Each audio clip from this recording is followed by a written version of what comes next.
He's like, well, I'm just talking to you, innit? I'm saying, what do you want to be, a Muslim or what, mate? I want to be a Muslim. What sort of Muslim do you want to be? I want to be a tall one. Tall one? What? Get out of here. You crazy? You must be a lunatic.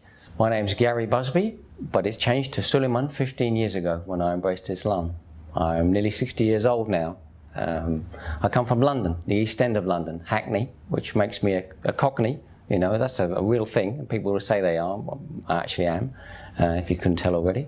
Like a lot of regular English guys, you might say, I would have said if there was a box to tick on a form, what's your religion? You would tick that box, Christian. And then someone would say, okay, when did you last read the Bible? And you'd say, oh, I don't remember reading it at all, you know, or maybe I did at school. So, you know, the Lord's Prayer, and maybe you went to church for somebody's wedding or a funeral, and that's about all you know. And that's what most Christians are in the UK, the majority so-called Christians. So I was one of those. I arrived in Bahrain in the 1st of June 1984, which was also the 1st of Ramadan. So one of my first experiences was to see people fasting. But the first thing I really noticed was to hear the call to prayer coming from the nearby mosque. I heard this voice singing out over the streets, and I heard another one. It was like in a cannon. You could hear stereophonic sound as they were picking up. And I asked somebody, what's that guy saying? Actually, the guy I asked didn't know. But after some couple of tries, I found somebody that told me what the guy is saying. I said, oh, that's interesting. That's a very straightforward thing to say. It's not something sort of weird and poetic. It's just a straightforward, you know, come to the prayer. You know, that's what it's saying. Interesting. Okay, never mind.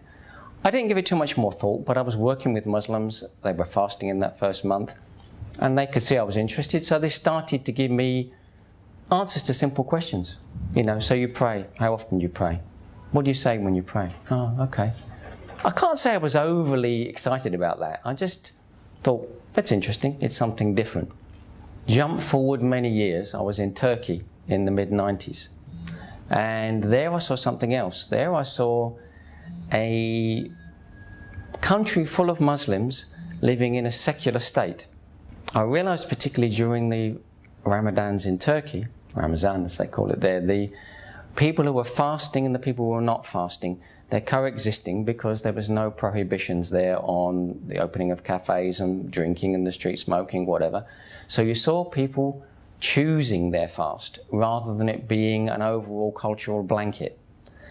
That's when I perceived something more. I started to notice there was a link between the people who I'd got to know and like and the ones who were fasting. It was a straight positive correlation, as a statistician would say. You know, this is a significant at the 95% level, you know. And I joined in. I just did that spontaneous thing. I said, I'm going to try this. What exactly do you have to do? Dawn to dusk? Yeah, okay, fine. It's not just a question of ignoring a few cups of tea. Immediately I found it tough, and immediately, respect. You know, this is not easy. You have to want to do this. And during that time, somebody saw that I was interested, and they gave me my first Quran. Jumping ahead, I came back to Dubai. My boss at work, Emirati gentleman, had been talking to me about a project that had been introduced to him by some guys he'd met. So we went for dinner with these guys, and we sat down to have dinner, and my boss introduced me with a masterstroke. He said, meet Gary Busby, he works for me. He's the worst sort of kafir. And I was shocked. I'm like, what? You know, this is like an insult, you know? What do you mean by that? I knew he meant, yeah, he grinned on his face when he said it, but even so, it was still a bit of a strong statement. And he said, the trouble with him is he's read Quran, he's studied the life of the Prophet ﷺ, he knows quite a lot about Islam, he's asked me a lot of questions about it, and he still doesn't want to embrace. He says, well, chance to solve it. Ask the guys these questions you've been asking me. So I started asking them, and that was like 7 p.m. and 8 p.m. came and went, and so did 9, 10, 11, and 12. And at 12 o'clock, they threw us out the restaurant, and we stood in the street.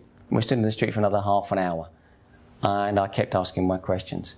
And it was somewhere between midnight and 1 a.m. We're standing in the street here in Garhoud in Dubai, and I guess it went quiet, and one of the guys said to me, so, have we answered all your questions?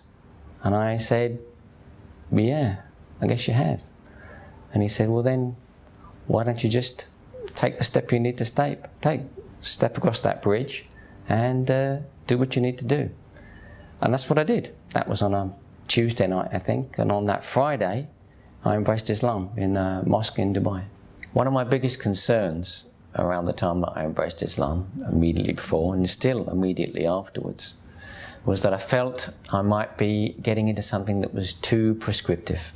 You know, that I might find that this new way of life was going to be like a straitjacket, and it was going to tell me too much, to restrict me too much, give me no options, no choice, lose freedom of choice.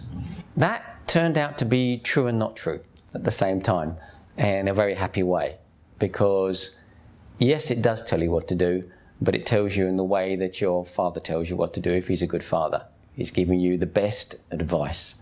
You can still choose what you take of it and how you do it. You know, it's up to you. You're still a human being.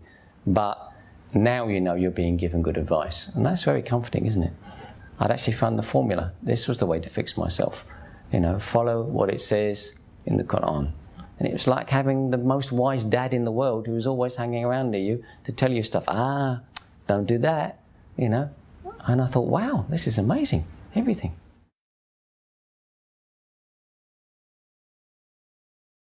It's going to sound obvious, but just don't be scared. This isn't as exciting as jumping out of an aeroplane. I've done that too. And that was a lot more stupid. This was the smart one. So just do it. Trust me, it's going to be fine.